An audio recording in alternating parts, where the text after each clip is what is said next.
तो आइए जानते हैं जन्माष्टमी व्रत की संपूर्ण महिमा। आप महिमा सुन लेंगे तो आप यह व्रत किए बिना नहीं रह पाएंगे। 4 महारात्रियों में से यह एक रात्रि है। जन्माष्टमी की रात्रि को मोह रात्रि कहते हैं। देखिए, पूरे वर्ष में 4 महारात्रियां होती हैं। उन महारात्रियों में जागरण करके जप किया जाता है। वह जप अनंत गुना फलित होता है। वह मंत्र सिद्धि की रात्रियां होती हैं। ये 4 महारात्रियां। जन्माष्टमी उत्सव भी है, पर्व भी है और महान व्रत उपवास का पावन दिन भी है। देखिए, एकादशी तो लगभग सभी भगवत प्रेमी करते ही होंगे, लेकिन यह जन्माष्टमी का व्रत ऐसा है कि एक दिन का व्रत जन्माष्टमी के दिन का आपको 20 करोड़ एकादशी का पुण्य दे देगा। ये बात भगवान श्री कृष्ण युधिष्ठिर से बता रहे हैं भविष्योत्तर पुराण में। जन्माष्टमी के व्रत को शिव पुराण में व्रतराज कहा है, यानी व्रतों में राजा है। ब्रह्मवैवर्त पुराण में धर्मराज सावित्री से बता रहे हैं।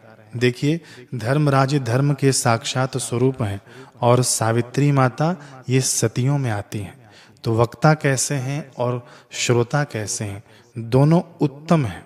तो ऐसे धर्मराज सावित्री माता को बता रहे हैं कि जन्माष्टमी का व्रत करने से वह व्यक्ति 100 जन्मों के पापों से मुक्त हो जाता है और वह दीर्घ काल तक वैकुंठ का आनंद भोगता है। उसके बाद यदि उसे मनुष्य जन्म मिला तो पृथ्वी पर आने के बाद वह कृष्ण भक्त बनता है। अग्नि पुराण के अनुसार यह व्रत भोग और मोक्ष प्रदान करता है। भविष्य पुराण के अनुसार जो यह व्रत करता है उसकी अकाल मृत्यु नहीं होती, और जो श्री कृष्ण जन्माष्टमी का व्रत नहीं करता वह क्रूर राक्षस होता है। स्कंद पुराण के अनुसार जो व्यक्ति यह व्रत नहीं करता वह जंगल में सर्प और व्याघ्र होता है। शिव पुराण में वर्णन है कि जन्माष्टमी की रात्रि को मंत्र जप करते हुए जागने से संसार की मोह माया से मुक्ति मिलती है। जो गर्भवती माताएं जन्माष्टमी का व्रत करती हैं उनका गर्भ ठीक से पेट में रहता है और ठीक से जन्म लेता है। लेकिन उपवास के लिए गर्भवती माताएं वैद्य से उचित सलाह ले लीजिएगा। इस रात्रि को किया हुआ जप अनंत गुना फल प्रदान करता है, तो यत्न पूर्वक रात्रि को आप जग कर अवश्य जप कीजिएगा। ब्रह्म पुराण में और कई ग्रंथों में जन्माष्टमी के दिन की महिमा लिखी है।